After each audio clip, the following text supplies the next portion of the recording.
জেলা প্রশাসনের উদ্যোগ এবং পৌরসভার ব্যবস্থাপনায় ক্রিসমাস কার্নিভাল জলপাইগুড়িতে বৃহস্পতিবার বিকেলে জলপাইগুড়ি শহরের প্রাণকেন্দ্র কদমতলা থেকে জলপাইগুড়ি জেলা প্রশাসন এবং পৌরসভার পক্ষ থেকে এক বর্ণাঢ্য শোভাযাত্রার সূচনা করা হয়।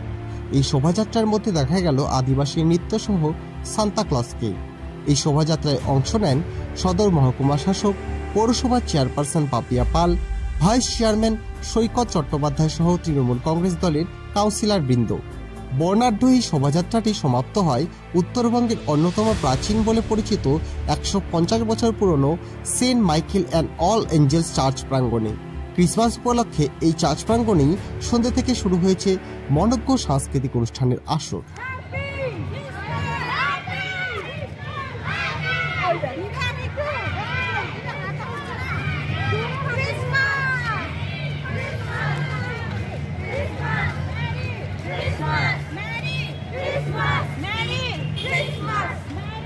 আপনারা দেখছেন নর্থ বেঙ্গল সমাচার, উত্তরের বার্তা, সত্যের পথে।